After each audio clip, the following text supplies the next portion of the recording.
Hello అండి, అందరికీ welcome back to my YouTube channel Diya Dhriti vlogs. ఈరోజైతే వ్లాగ్ పోస్ట్ చేస్తున్నాను. ఈ వీడియో లాస్ట్లో నేను మీకు ఒక యూస్ఫుల్ ప్రోడక్ట్ అయితే చూపిస్తాను. వీడియో స్కిప్ చేయకుండా లాస్ట్ వరకు చూడండి. ఆ ప్రోడక్ట్ అనేది ప్రతి ఒక్కరి ఇంట్లోనే ఉండాలి, చాలా ఇంపార్టెంట్.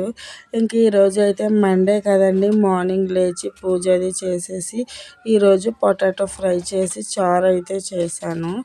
ఇంక మధ్యాహ్నం పిల్లలు భోజనం చేసేసిన తర్వాత కాసేపు టీవీ అయితే చూసుకొని ఆడుకోవడానికి అయితే వెళ్ళిపోయారు.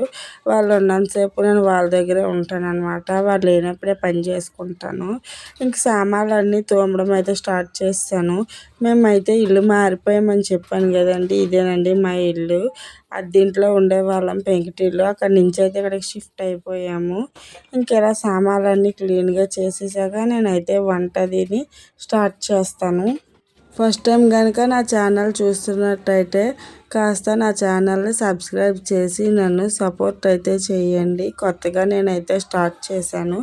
6 months అవుతుంది స్టార్ట్ చేసి, కానీ సబ్స్క్రైబర్స్ కౌంట్ అది రాలేదు.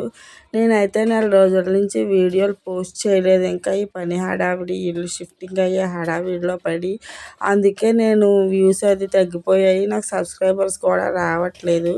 ఇక మీదటి నుంచి కంటిన్యూగా చేస్తాను. నా ఛానల్ని ఫస్ట్ టైం చూస్తున్న వారైతే కాస్త సబ్స్క్రైబ్ చేసుకోండి. నేనైతే 7 శనివారాల పూజ అది మొదలుపెట్టాను. 2 weeks అయితే అయిపోయింది. వీడియో కూడా నేను నాకు వీలైనప్పుడు పోస్ట్ చేస్తాను. నేనైతే ఈ మధ్య వీడియో తీయట్లేదు కదా, ఇంకా అందుకని అవ్వట్లేదు తీయడము. 8 weeks అవి లోపు ఏదో ఒక వారంలోని కంపల్సరీగా నేనైతే మీకు వీడియో పోస్ట్ చేయడానికి ట్రై చేస్తాను. ఇంకా యూస్ఫుల్ ప్రోడక్ట్ వచ్చేసి చూపిస్తాను. ఇదేనండి, ఇది ఎలక్ట్రిక్ లైటర్ అన్నమాట. మనం స్టవ్ అది వెలిగించుకోవడానికి లైటర్ వాడతాం కదా, అలాగే ఇది అన్నమాట. ఇదైతే ఛార్జింగ్ పెట్టుకోవడానికి మనకి కేబుల్ వైర్ కూడా ఇచ్చారు. ఒక 10 minutes ఛార్జింగ్ పెడితే మనకి 1 week వరకు వర్క్ అవుతుంది అన్నమాట. నార్మల్ ఛార్జింగ్ వైర్లే మనకి 100కి ఎక్కువకి దొరుకుతున్నాయి. ఇదైతే చాలా బాగుంది. 120 రూపీస్కి మీషోలో అయితే తీసుకున్నాను. మా అమ్మ కూడా చాలా బాగుందని చెప్పింది. ఇంక ఇది ఎలా యూజ్ అవుతుందంటే, మనం కింద లైట్ అది ఆన్ చేసి ఆఫ్ చేయాలి. వీడియో నచ్చితే సబ్స్క్రైబ్.